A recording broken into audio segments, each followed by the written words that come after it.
तो कार्यकाळ संपला की पोलीस खात्याला वगैरे वर्ग करून दिला जातो. याच्यामध्ये जी मॅगझिन आहे याच्यामध्ये गोळ्या भरल्या जातात. एका वेळेस 20 गोळ्या भरल्या जातात. 20 म्हणजे आणि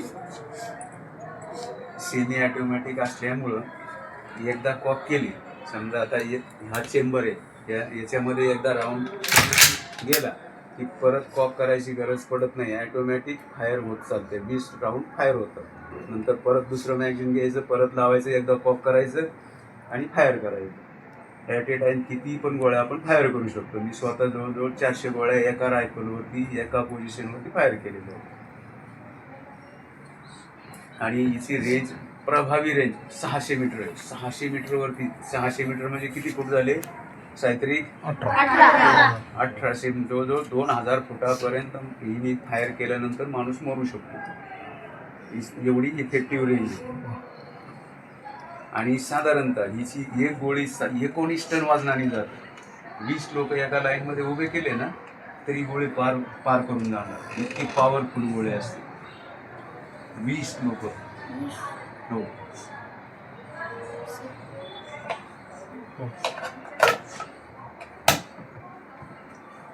मुलांनुसार कोणती जास्त पॉवरफुल? ही पॉवरफुल. तिने घातल्या तर कोणाला गोळ्या? हां? तिने घातल्या तर हिने नाही घातलेलं आहे. ह्या टाईपची ती घातलेलं आहे. ही स्वतः मिलिटरी केलेली, 18 वर्षी मिलिटरी केली आणि त्याच्यानंतर परत पोलीस जॉईन केलं. त्याच्यामुळे मिलिटरीमध्ये खूप वापरायला मिळालेलं आहे. कामच ते आहे. ही आहे 12 बोर पंप ॲक्शन गन. ज्यावेळेस दंगल वगैरे होते आता कट करा ना, परत करा, परत. इथं हे खाली होतं, इथं गोळी टाकायची, वर न्यायची आणि फायर करायची. अशी ह्या प्रिन्सिपलवरती ती काम करते. हे साधारण किती लांब जाईल? कोणती? 100 मीटर. 100 मीटर, 300 फुटापर्यंत, 300 फुटापर्यंत हे करू शकते. साधारणतः किती गोळ्या बसतात एका? गोळ्यांचं आहे ना मोजमाप प्रत्येकाने जो बाहेर पडतो कमीत कमी 100 गोळ्या घेऊन चालतो. किती पण आपण फायर करू शकतो. पण जोपर्यंत वरिष्ठ अधिकारी फायरची इजाजत देत नाही ना तोपर्यंत आपण फायर करू शकत नाही. ही आहे कार्बाईन मशीन गन. हिच्यामध्ये 32 राऊंड भरले जातात. ते मॅगझिन. याच्यामध्ये राऊंड भरायचे, एकदा कॉक करायचे. ही पण सेमी ऑटोमॅटिक आहे. AK-47 असं काहीतरी नाव आहे. नाही, कार्बाईन नाही. आपण चित्रपटामध्ये पाहिलं असेल ना. हां, बस पहा सर कसं करतात. आता ही कॉक केली. ट्रिगर दाबला की फायर होती. एकदा चालू चेंबरमध्ये राऊंड गेला ना की ऑटोमॅटिक परत ह्या 32 गोळ्या संपेपर्यंत फायर करत राहते.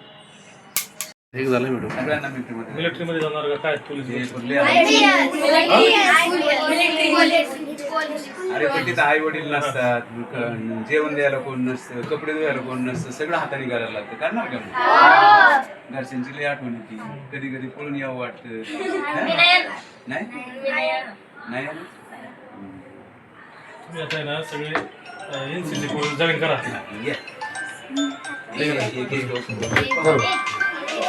सगळं आणखी हाताळायला मिळेल. चौघांनी करा. शिस्त. वडा करू सगळ्यांना एक संधी द्या. तिथे कोपऱ्यात काय खुर्ची आहे का? तिथे जागा बसली असते. मॅडम तिकडे जागा आहे का कोपऱ्यात? तुम्ही फिरताय तिथे, मग हे जा ना तुम्ही सगळे तिकडे. जाऊ. थांबा. एक मिनिट. नाही काय करा. थांबा. मागं सारखं. एक मिनिट. त्यांना होल्ड करायला लावा. थांबा एक मिनिट. जा. समोर बघा. समोर. आता आहे ना शूटिंग काढू. हे बघा ना. थांबा सर तुम्ही. ऑनलाईन केलं तरी चालेल, नाही तर मग 1091ला. हे ऑनलाईनचं 1091च आहे. उभे जा ना. खटका लागू नका बरं का.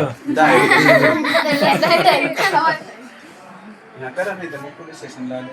पण ते ऑनलाईनच करावं लागेल. ते करायचं मला शिक्षा करायची असेल तात्पुरतं त्यासाठी लाठी वापरली जाते. आणि समजा दंगल वगैरे काय झाली तर ते दंगल काबू करण्यासाठी कधी कधी आपल्याला हायर करावा लागतो, हवेत करावा लागतो, इफेक्टिव्ह करावा.